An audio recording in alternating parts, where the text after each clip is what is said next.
In December 2010, my parents arrived from South Africa to live here permanently.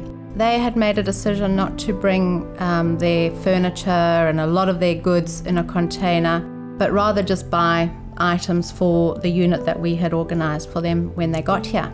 They did come with 7 or 10 boxes, just with personal items, but the main bulk of the unit contents we needed to provide for them.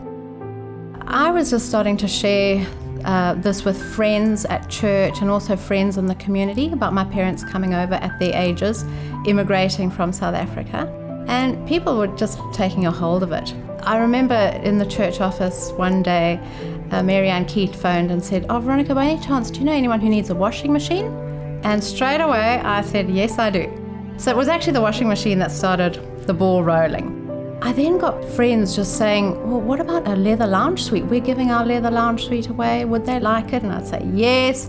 Then it was a dining room suite with 6 chairs and a matching display unit. And I said, "Yeah, we'll have it." In fact, that item wasn't selling on eBay with the friends of ours, and they couldn't understand why.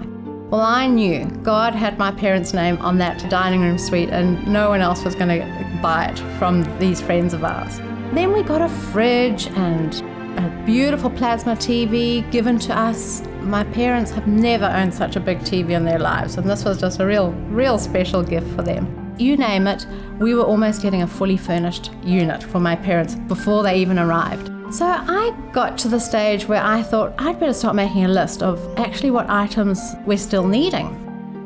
And as I was thinking about that list, the Lord spoke to me, and He didn't speak in an audible voice. He just gave me a prompting of a car. And oh my gosh, that was a big one for me. I had to dwell on that for about a week or 2 weeks before I actually brought it from the back of my mind, where I was just thinking about it, to the front of my mind, where I actually then wrote it down on this list that I was preparing. And I put it at the top of the list. So when people asked me what my parents still needed, I took a deep breath and I said, a car, a dustbin, a vacuum cleaner, and then we went on. I was sharing that with a friend from church. They were about to go back overseas and they were selling cars, but that was not my intention to tell them we needed a car. They just asked me, what do you still need? And so I said, a car, vacuum cleaner, dustbin. So my friend laughed and she said, "Veronica, I'm sorry, we can't give you a car. We're selling our cars. We've got to sell them." I said, no, that's fine, absolutely.